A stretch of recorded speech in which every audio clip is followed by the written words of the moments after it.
Entonces los paradigmas serían obstáculos para llegar al amor. Me refiero al dinero, religión, política y ciencia. El dinero, la religión, la política y la ciencia serían obstáculos para llegar al amor. ¿Por qué? ¿Cuál sería el razonamiento que te lleva, querida amiga, a pensarlo así? ¿Por qué? ¿Por qué el dinero será un obstáculo para experimentar el amor? ¿Será que el dinero, desde esa lógica, es más fuerte que el amor? ¿Es más poderoso? ¿La religión es un obstáculo para amarte? ¿La política y la ciencia? ¿Será? Dice por aquí Desaprendizaje, el dinero es poder. ¿Es verdad que el dinero es poder? ¿Eso es verdad, querido Desaprendizaje? ¿O es un sofisma? ¿O cliché? Un cliché es la frase que todo mundo repite. El dinero es poder, ¿eh? El dinero es poder, dinero es poder. Ok, ¿es verdad eso? ¿Poder en qué? ¿Qué tipo de poder? ¿Hay clases de poder? Poder económico, poder político, pero ¿poder interior? Si yo tengo más dinero, ¿puedo tener más poder interno? El amor al dinero es un ídolo. Ok, aquí hay otra definición de Marce. Dice Desaprendizaje, sí, porque compras políticos, corrompes autoridades. Yo tengo dinero, compro políticos y compro autoridades. ¿Y eso a qué me lleva? Después, ¿qué pasa? ¿Qué pasa? Tiene que haber un contexto siempre. Para mi paz interior, los obstáculos son estos. Para el mundo, el obstáculo de las buenas relaciones es el dinero. Para el mundo. La política utiliza mucho el dinero. Sí, claro. Compra corrupción. Puede ser, tal vez. Supongamos que sí. Pero para tu paz interior, ¿cuál es el obstáculo? Porque tal vez de manera social hemos escuchado que el dinero corrompe. Pero ¿qué tiene que ver eso con tu paz? Por ejemplo, ¿cuál es la relación del dinero con tu paz? ¿Cuál es la relación de la religión con tu paz y tu política con tu paz? Paz en el mundo dice, bueno, podrían ser obstáculos para la paz. Pero, de acuerdo al curso de milagros, a un curso de milagros, no estoy hablando de sociología o de filosofía. El curso de milagros es un sistema que nos ayuda a vivir en paz y nos dice que este curso pretende despejar los obstáculos que impiden experimentar la presencia del amor, el cual es tu herencia natural. Aquí está el obstáculo, querida amiga. Lo opuesto al amor es el miedo. El obstáculo es el miedo, no es el dinero, no es la religión, no es la ciencia. Es el miedo. Nada más, querida paz en el mundo. El obstáculo es el miedo. Ahora, si tengo miedo, utilizo mal el dinero. Si tengo miedo, utilizo mal la ciencia. Si tengo miedo, utilizo mal la política. Pero la política no es el obstáculo. ¿Dónde está el obstáculo? Y este juego es interesante porque es básicamente la psicoterapia del curso de milagros, querida paz en el mundo. La psicoterapia del curso va a la raíz, al obstáculo, el miedo. No se queda en las partes ilusorias como el dinero, la religión o la política. ¿Cuál es el obstáculo a tu paz? Respuesta inmediata desde el curso de milagros, el miedo. Oye, pero mi vecino Archibaldo es mi obstáculo. Es más, mi vecino no, mi esposo.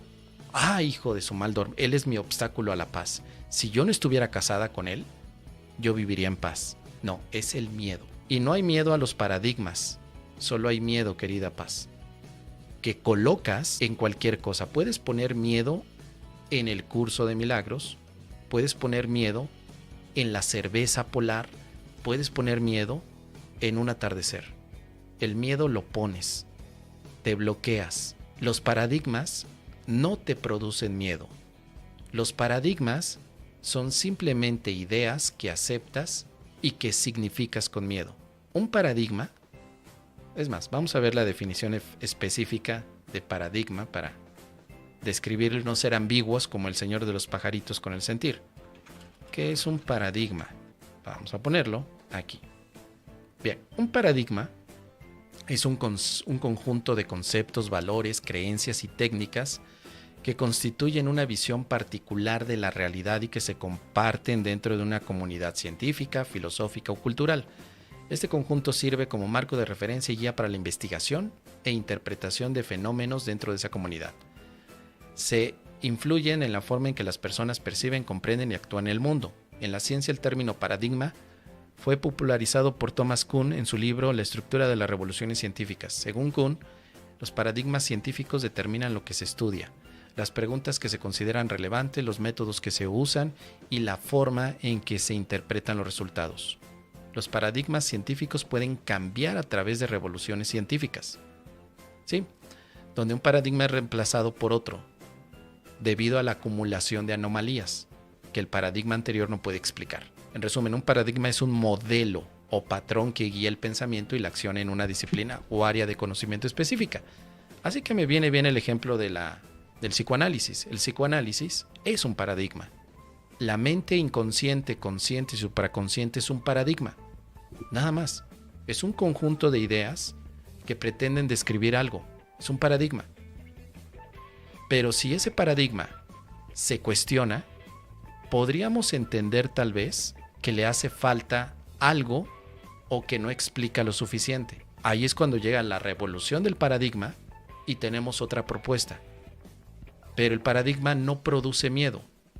El paradigma solo describe algo y tú eres el que tienes miedo del paradigma, pero no porque el paradigma te lo produzca, sino por cómo lo estás usando. El curso de milagros propone un paradigma diferente al inconsciente, consciente y supraconsciente. El paradigma que propone el curso de milagros es mente errada, mente recta, perdón, milagro y expiación. Es un cambio de paradigma. Ahora, alguien podría decir, yo no acepto eso, no acepto los nuevos paradigmas. Precisamente te quedas con los que tienes porque te parecen más coherentes. Pero este tipo de aspectos, querida amiga, pasa en el mundo, representa entonces la versatilidad que tenemos para seguir cuestionando y proponer nuevas ideas. El curso de milagros es un paradigma, sí, porque tiene todo un enfoque hacia una forma de pensar diferente. Es un paradigma total, pero no es un paradigma igual al del Vedanta. Ese es otro. Son paradigmas diferentes porque son conceptos, valores, creencias que no necesariamente son iguales. Incluso técnicas distintas. El paradigma tiene técnicas. Marce dice, Einstein cambió el paradigma de la física. ¿Por qué, querida Marce? ¿Sabes por qué lo cambió? Sí, estoy de acuerdo en que Einstein lo cambió, pero ¿sabes en qué? ¿O por qué? Porque al día de hoy se sigue utilizando el paradigma de Einstein y un paradigma antiguo a Albert. ¿Sabes cuáles son? ¿Quieres que te diga cuáles son esos dos paradigmas? Por su fórmula. ¿Cuál fórmula? La manera en la que Einstein cambió el paradigma de la física fue con la gravedad. Antes de Einstein, la gravedad se veía como una fuerza de atracción entre dos objetos con diferentes masas. La masa mayor, de acuerdo al paradigma de la física de Newton, hacía que otro cuerpo menor de masa fuera atraído por el mayor. Durante muchos años se describió a la gravedad como una ley de atracción entre cuerpos que tienen masa. Ese fue el paradigma con el que se trabajó durante muchos siglos. Quizá 5 siglos. 500 años, 5 siglos. Einstein cambia el paradigma de la gravedad y dice que la gravedad no es una fuerza, sino que más bien es una consecuencia o un efecto de ver al espacio-tiempo de una manera diferente a como lo veía Isaac Newton. Por eso pone ejemplos. Te imaginas al espacio-tiempo como si fuera vamos a poner así, una manta. Y en la manta, que la tienes sostenida, colocas en medio de la manta una bola pesada y notarás cómo se hunde la manta en los objetos que tienen una masa mayor. Pero si pones más objetos alrededor, notarás cómo todos ellos empiezan a circular y cada vez van más hacia el centro del objeto. De esa manera, el paradigma de Einstein con la gravitación cambió. Él dijo, las fórmulas que nos ofreció Newton para describir la fuerza de atracción, yo las voy a reinterpretar desde el enfoque de lo que voy a llamar relatividad. La relatividad implica que el espacio y tiempo no es estático, sino que puede curvarse y cambiar de acuerdo a energía y materia. Sí, claro. La fórmula energía es igual a masa por la velocidad de la luz al cuadrado es una parte deductiva que vendrá después de haber cambiado el paradigma. Pero al día de hoy, querida Marce, en las escuelas se siguen enseñando los dos. Tienes cómo hacer cálculos matemáticos entre dos masas al estilo Newton y los que quieran profundizar estudiarán cómo calcular dos masas al estilo Einstein. Pero ese es un caso de el paradigma de Newton no estaba describiendo todo lo que Einstein quería. No todo, una parte nada más. Es decir, estaba incompleto. El sistema propuesto del paradigma de Newton era incompleto. Nada más, incompleto. Le faltaba algo. El de Einstein tampoco está completo, pero describe más. Y luego llegó el paradigma de la física cuántica, de la que ya hemos hablado también, y que no tiene nada que ver con la espiritualidad, nada que ver hasta el día de hoy con la espiritualidad, porque es otro paradigma diferente. Entonces los paradigmas de la física entre ellos mismos han cambiado, pero el paradigma de la espiritualidad y de la física cuántica tampoco se relacionan. Si ustedes quieren que profundicemos en esos temas, me dicen, porque son temas que me apasionan. Pero en conclusión, el miedo que podamos poner a los paradigmas no proviene en sí del paradigma, sino cómo estamos interpretando el paradigma. ¿Qué estamos haciendo al respecto con esa colección de creencias? ¿Cómo las estamos usando? Y ahí el curso de milagros nos puede ayudar a cuestionar constantemente. ¿Qué les parece a ustedes?